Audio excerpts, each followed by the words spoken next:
Periyar Maniamma Institute of Science and Technology, Tanjavur, EEE with specialization in electric vehicles and energy engineering. கருணாநிதியின் 101வது பிறந்த நாளை ஒட்டி சென்னை அண்ணா அறிவாலயத்தில் அண்ணா மற்றும் கருணாநிதி சிலைக்கு கீழ் அலங்கரித்து வைக்கப்பட்ட திருவுருவ படத்திற்கு முதலமைச்சர் ஸ்டாலின் மலர் தூவி மரியாதை செலுத்தி வருகிறார். அதன் நேரலையை பார்ப்போம். சார் கொஞ்சம் வரும் சார்.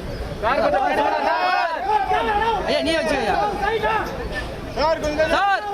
சார் நவர மாட்டேங்குது.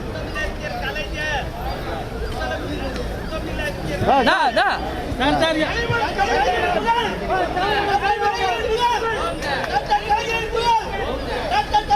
Sir sir sir.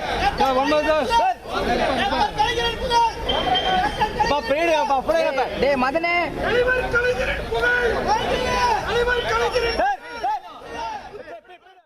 கூடுதல் விவரங்களை செய்தியாளர் ரமேஷிடம் கேட்கலாம். ரமேஷ் வணக்கம். ரமேஷ், இந்த அஞ்சலி செலுத்தும் நிகழ்ச்சியில வேறு யார் யாரெல்லாம் முதலமைச்சரோடு கலந்து கொண்டிருக்கிறார்கள்? விவரங்கள் என்ன?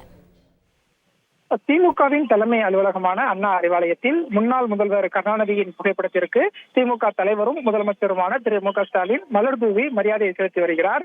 இன்றைய தினம் முன்னாள் முதல்வரும் திமுக முன்னாள் தலைவருமான கருணாநிதியின் 101வது பிறந்த நாள் கொண்டாடப்பட்டு வருகிறது.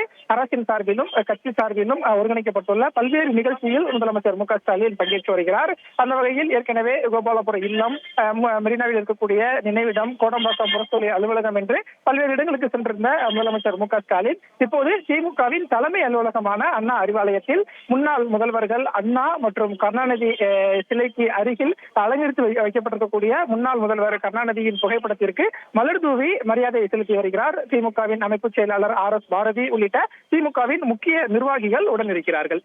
முழு விவரங்களுக்கு நன்றி ரமேஷ். கருணாநிதியின் 101வது பிறந்த நாளை ஒட்டி சென்னை அண்ணா அறிவாலயத்தில் அண்ணா மற்றும் கருணாநிதி சிலைக்கு கீழ் அலங்கரித்து வைக்கப்பட்ட திருவுருவ படத்திற்கு முதலமைச்சர் ஸ்டாலின் மலர் தூவி மரியாதை செலுத்திய காட்சிகளை பார்த்தோம். இது தொடர்பான முழு விவரங்களை செய்தியாளர் ரமேஷ் வழங்க கேட்டோம்.